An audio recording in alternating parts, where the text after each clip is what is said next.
Las noticias en contexto con Adela Coriad.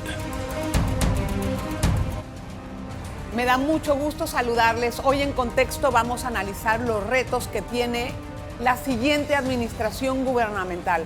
José Raúl Mulino, ¿en qué se va a enfocar y cómo le va a hacer para llevarle a todo el mundo Chenchen y también un gobierno transparente, como él dice?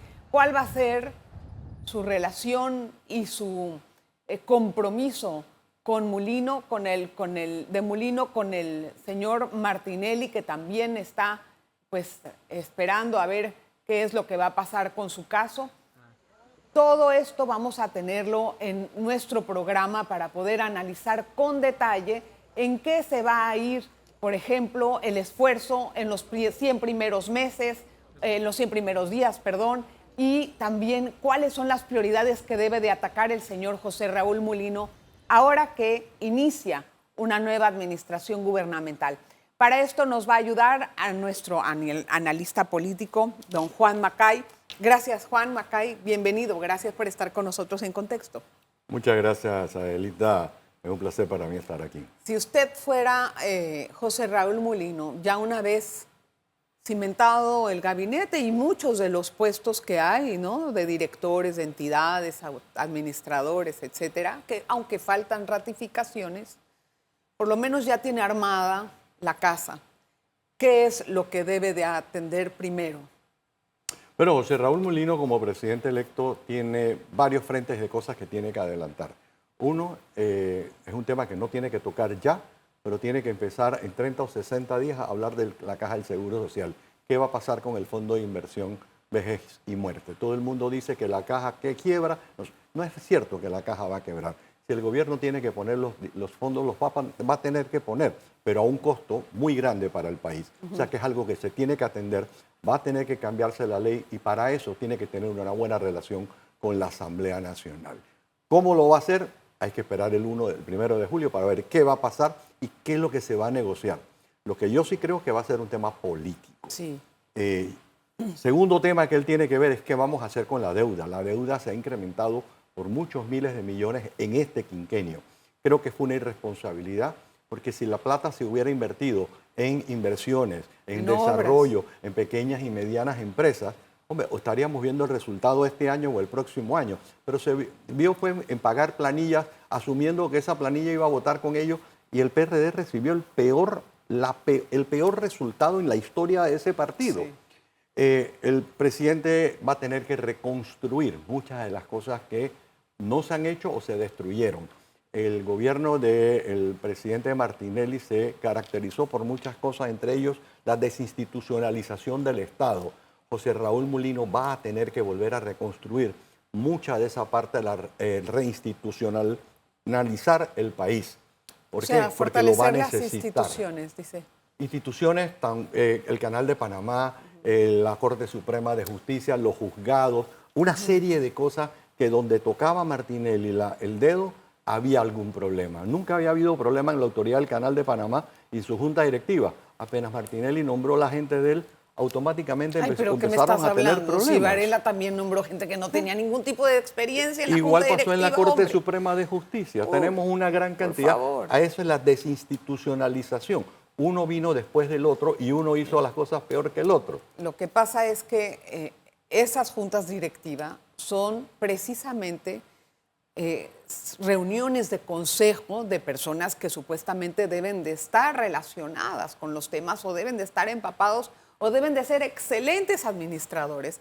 Y ahí se han nombrado personas por política, de que estuvo acá y que estuvo allá, y eso realmente lacera mucho el principio de lo que es el consejo de un administrador y más de un Canal de Panamá, oye. Y en tercer lugar o cuarto lugar, la parte económica del país. El país tiene un problema económico muy grande. En los últimos 30 días el comercio, tú le preguntas a todo el mundo y te dice las cosas están lentas. Sin embargo, el tráfico está insoportable y no ves un solo policía, porque como no es 15 ni 30, entonces los policías no están en la calle. La gente sufre, la gente se disgusta. Tenemos obras, muchas obras sin construir, muchas obras que tienen que terminarse.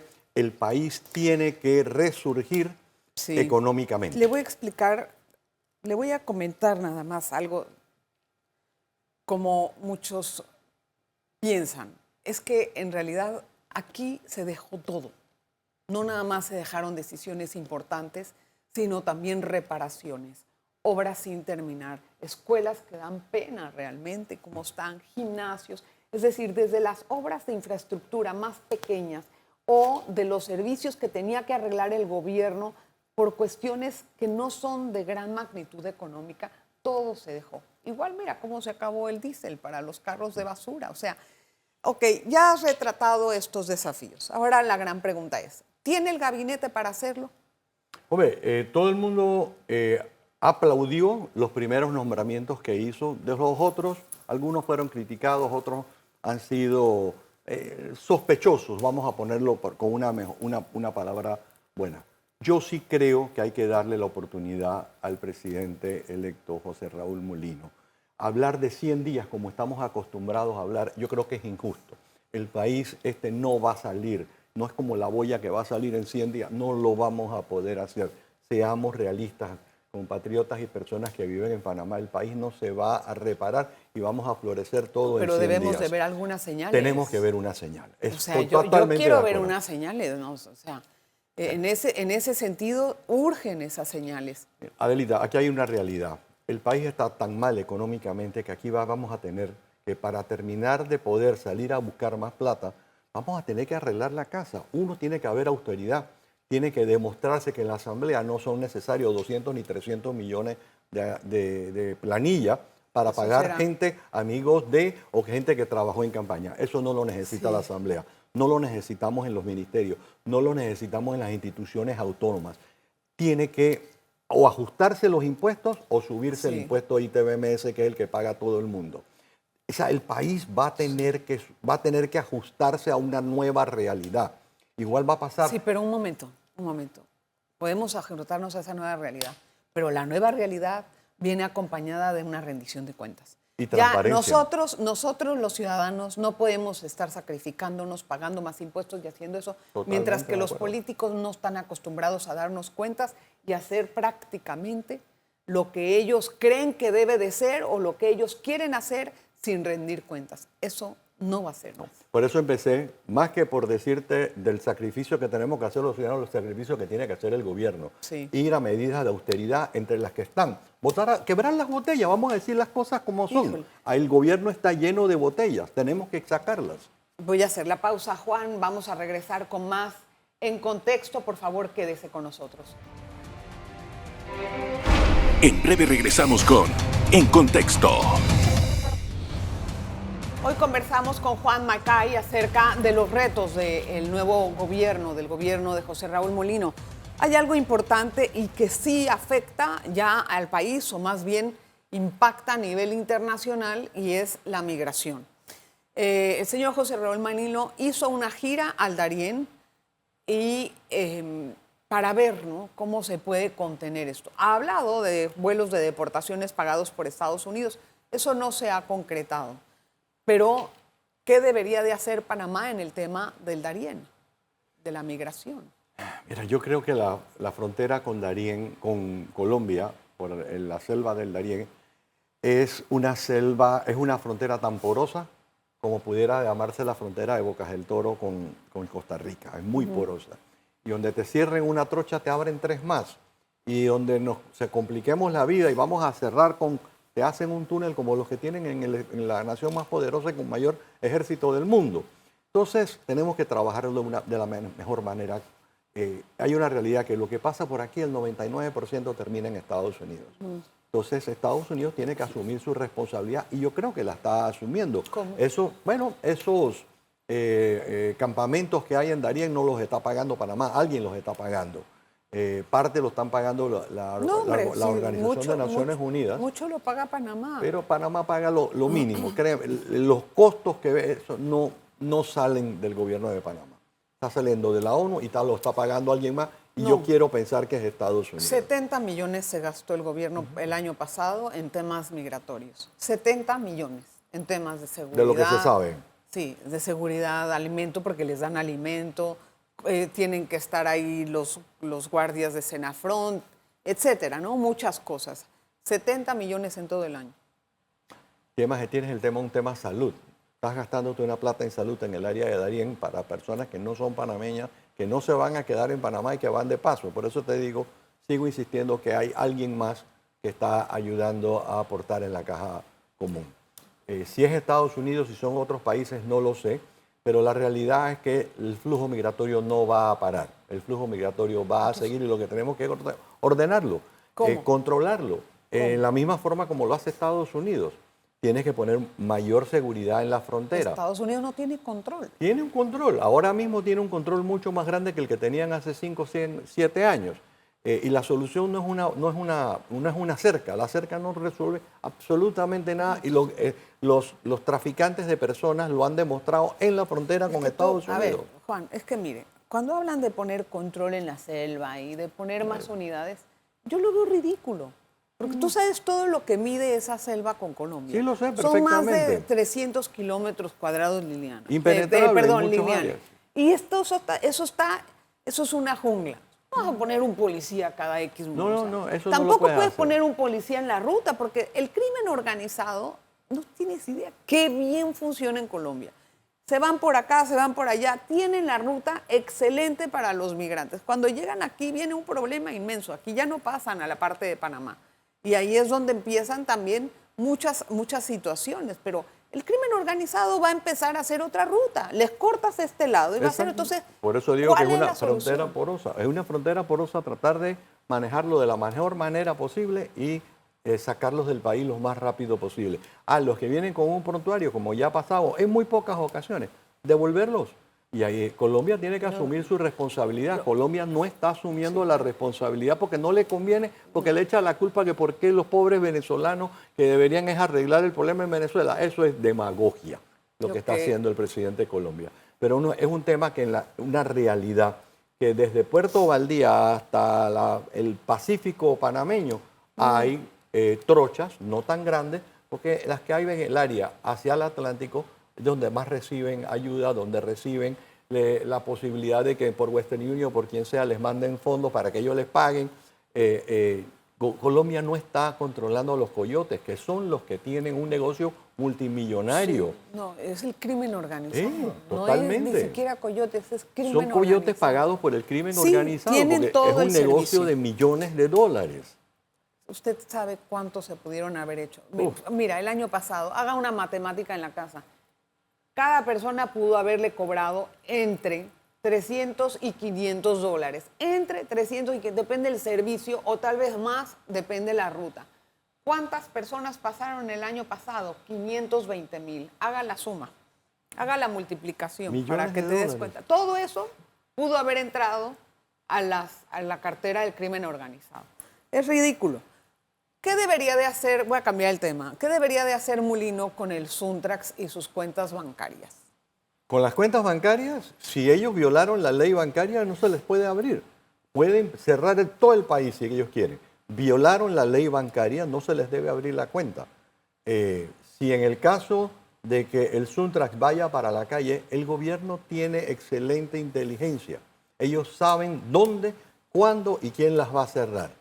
Y yo creo que el presidente electo José Raúl Mulino conoce perfectamente todas las instancias del Consejo de Seguridad para que ellos puedan tomar las medidas preventivas.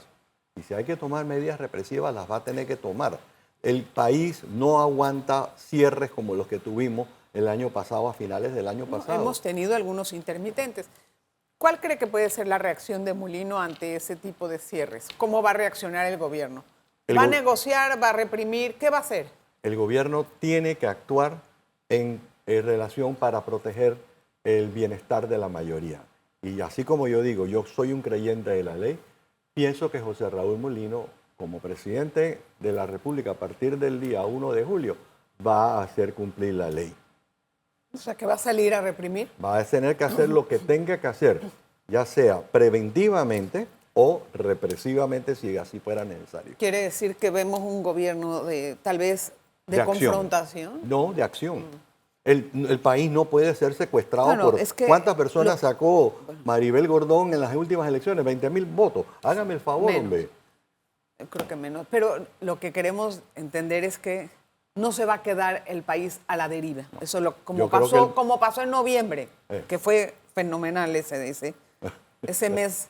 Eso estuvo. Yo creo que el presidente Molino va a ser un presidente de acción. Y, va a tener, y hay que darle esa oportunidad que te estoy diciendo, tiene que ser un poco más de 100 días.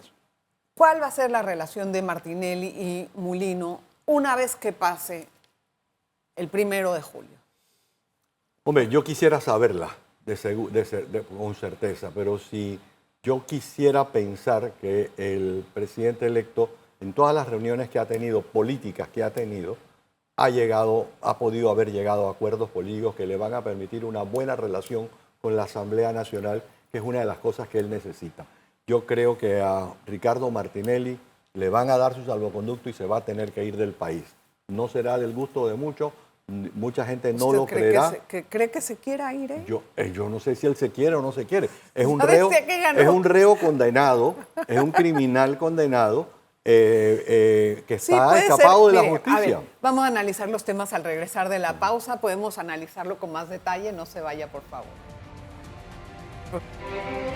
En breve regresamos con En Contexto. Gracias por continuar en sintonía. Antes de ir a la pausa, estábamos analizando la relación Molino-Martinelli. Yo sé que el salvoconducto es un tema pendiente. De hecho, en uno de los polígrafos me dijo el profesor Tapia, yo no sé quién va a ganar en la elección, porque todavía estábamos en campaña, pero el otro gobierno estoy seguro que le va a dar el salvoconducto. Así me lo dijo como tajante. Ahora, ganó su candidato de él. Es lógico que le dé el salvoconducto, pero nada de ganas va a tener de irse él del país cuando ya ganó su candidato. Bueno, él ha dicho que el 1 de julio él va a ir a la toma de posesión del presidente.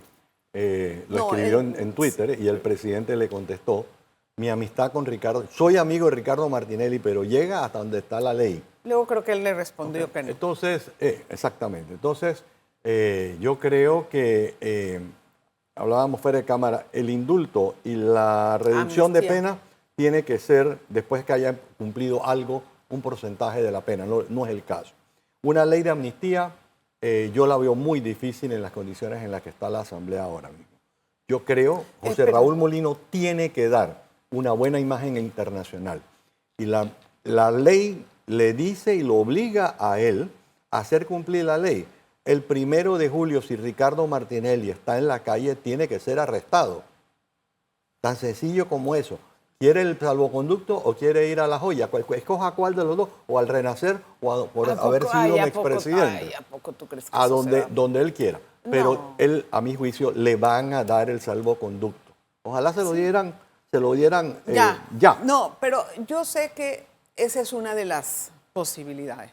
Pero lo que también muestra este tipo de relación es el desafío, ¿no?, de Martinelli, de también él querer. José Raúl está convencido que él todavía es presidente y que él va a manipular a José Raúl Molino. Y va a pasar como pasó en Colombia con el presidente Uribe y Juan Manuel Santos, que Uribe estaba convencido que Juan Manuel Santos era su títere. ¿Y qué pasó?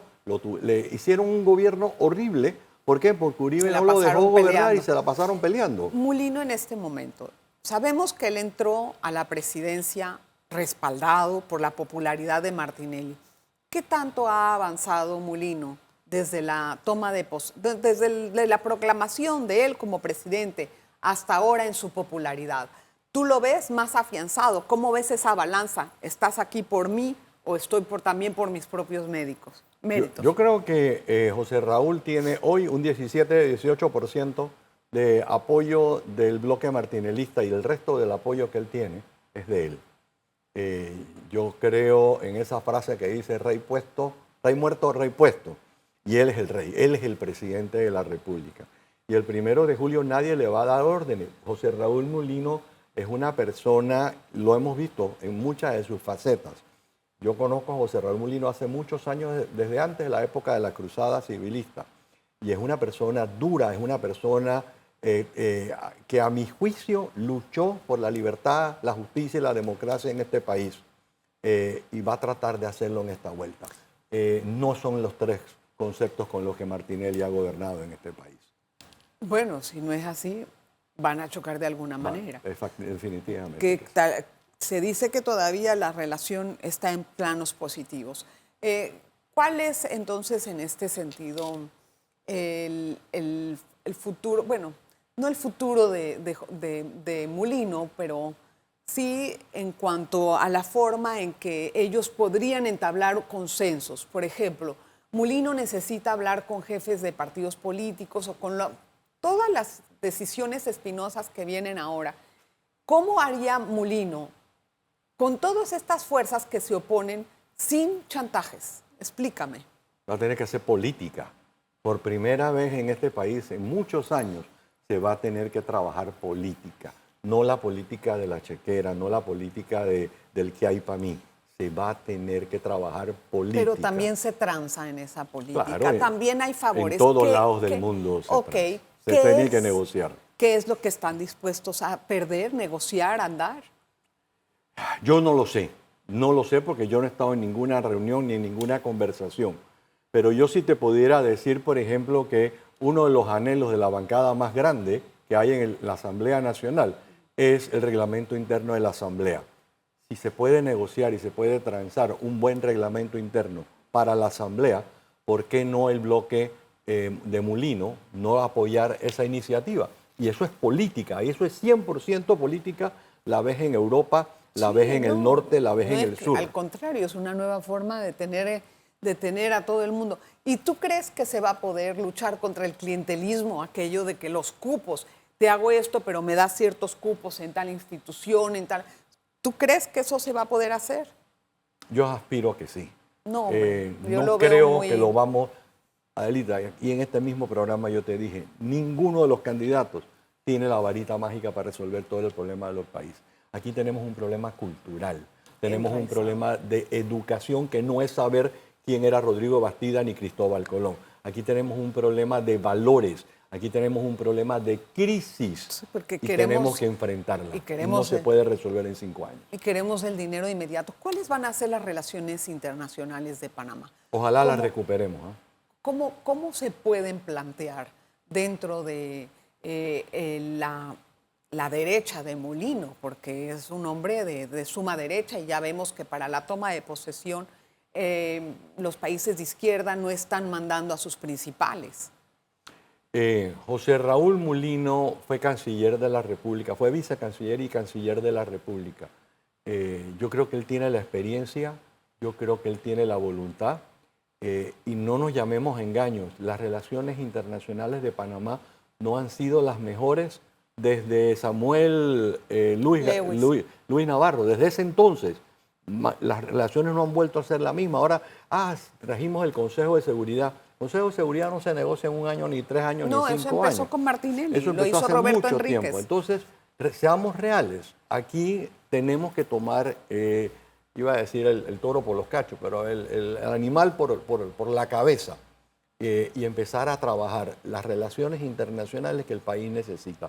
Panamá ha perdido esa vigencia que teníamos hace muchos años. Pero teníamos gente más intelectual, tenemos gente más preparada en la Cancillería. Tenemos que traer esa gente a trabajar en la Cancillería. Tenemos que dejar que las personas que están ocupando los cargos realmente tengan las credenciales para eso. Y en el gabinete, ¿qué tanto le costó a él parirlo? Hombre, yo creo que José Raúl se ha rodeado, ha tratado de rodearse de gente de su confianza.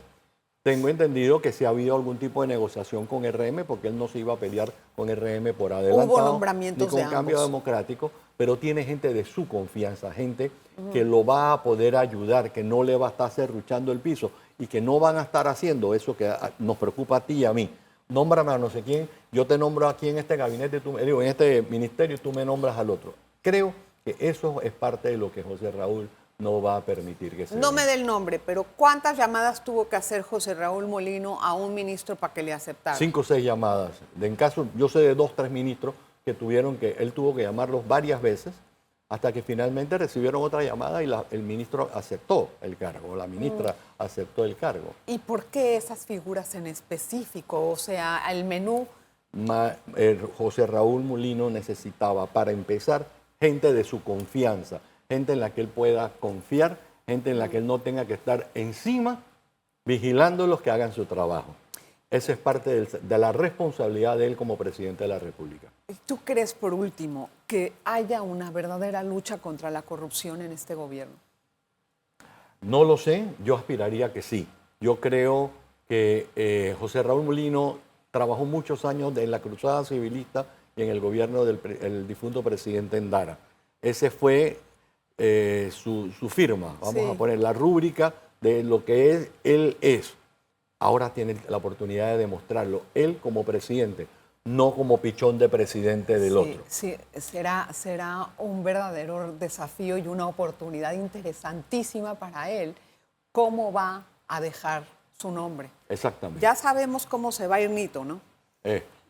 Lastimosamente. Que ahora le toca a Mulino ver qué impronta va a tiene dejar toda en la el gobierno. oportunidad. Imagínate qué libertad puede tener. Tiene toda la oportunidad y tiene el horizonte por delante para dejar un buen camino y un buen nombre. Vamos Dependerá de él y de la gente con la que él se ha rodeado para que eso se dé. Y el único beneficiado puede ser el país. No, claro. Y él como ojalá, su imagen. Ojalá que quede así. Ay, Juan, gracias por todo. A ustedes, muchas gracias. Gracias por estar en Un Contexto. placer estar aquí Siempre siempre. venimos combinados y todo.